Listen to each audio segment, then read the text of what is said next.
Hey everybody, Justin Worden. You're watching What's New in Electronics. I am here at SMTA in Rosemont, Illinois with Mike Bixenman from Magnalytix. Mike, how are you today? I'm doing good, Justin. How are you today? I'm good, man. It's been a long day. The show started a little later, but we're going. Yeah, it's a little bit different format, but change is always good. You never know what's going to work unless you try. Absolutely. Well, not knowing if things are going to work, let's dig into Magnalytix, right? That was almost perfectly put out there. Yeah. Testing, qualifying.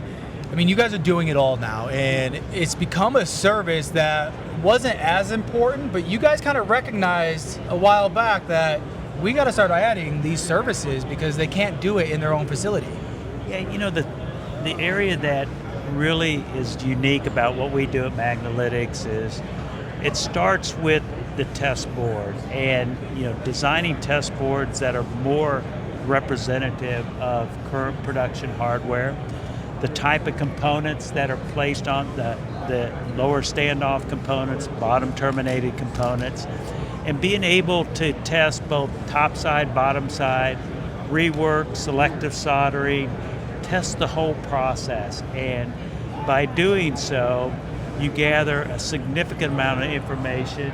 You can know whether your materials stack up is good. You can find out where your weaknesses, where's an area that we need to improve, and if we need to improve, how do we go about doing that? And that's the type of service that we offer clients. Well, I think one of the important things, or probably the most important thing that you mentioned, is real life-like boards. Because, I mean, even when I was in the equipment space and we're trying to qualify a new process, they send you boards, we try to qualify it, and then they tell us it's not even like what they're doing. They sent me their sample board that is nothing like the product they're actually doing. It's like, well, how am I going to qualify if I don't know what you're doing? So with an SIR type test, you're building a comb structure of opposite polarity across each of the pad structures on a component. So you're testing where the residue actually is.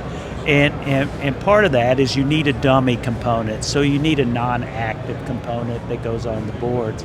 But another area that we worked on, and when we look at growing a business, it's all about working with others and collaborating.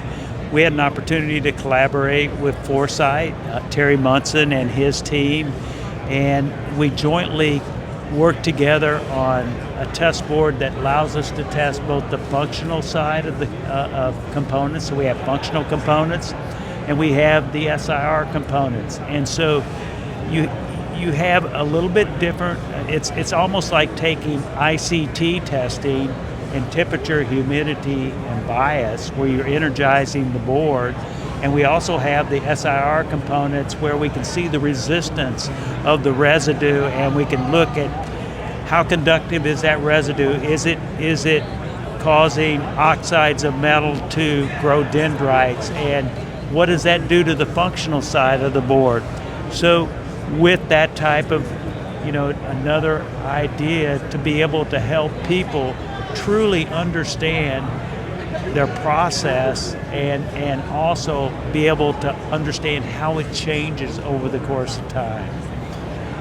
One thing I wanted to ask you, with the boards getting smaller, more compact, the entire process is just getting more difficult to maintain that extremely high level of, well, no room for error is the way we're putting it, right? No room. Not a little bit, there's no room for error. But a lot of these places are still trying to do this testing and this qualifying in-house. And with the lack of time, the lack of resources, are we finally getting to that point where it just makes more sense to just send the boards out and have it done for you? Well, we build SIR test instruments, and so if a company wanted to do it in-house, they could purchase our instrument to do it in-house. But what we find is that a lot of engineers, that's really not where their background is. And what they, by building a board and sending it out and us giving them a third-party validation report, an extensive report that goes into all aspects of the test, where you failed and why you failed and what you can do to correct it, they see the real value of that. And so from the testing services, the area that clients gain from working with us is that we're more than a test house. We dig into the entire process set, and we help them see where they're at risk, if they are at risk, or if they're good, how good are they, and give them that validation. And then, when we complete the tests, we do the consulting piece. We get on the phone with them, we walk through the results, we help them understand the results, and we help, if there is an issue, we make recommendations on how to address it. So that's the nice part about being, on the other side of the test side, being in the application side for so many years. I understand the material set, I understand the process set, I understand, so that's added information that we can give to clients that help them, in this area where cleanliness is becoming more and more important. Well, I think something that's very important you said is third-party validation, and people don't put enough value on that, because as a salesman, I can go out and tell you how good I am, right? But when you have an expert from outside that doesn't have to share that bias, they're truly there to give you that honest feedback. And the feedback you give is not always good. Yeah. I'm sure you probably give just as much feedback of how to improve your process as opposed to your process is great. Well, if the process is not great, we tell it like it is. When we do testing on, different materials. Some, it doesn't matter who they are. The one thing is the integrity of what we do. We report what the data says, no matter whose it is, and then the whole goal of the whole process is that if we can help them, have a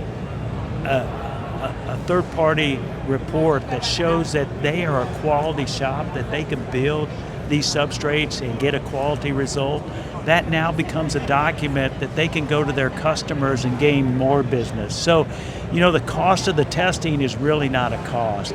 It's really an opportunity for them to show their customer how good they are and to go get new customers. So we're truly, what we do is we work for the customer, and we're for the customer, and we're for helping the customer, and that's what it's all about. So because of that, it's working, it's successful. And the other area that I love about it is that I get to learn every day, because I get to see different materials, or we get to see different materials. It's more than I'm just a small piece of it.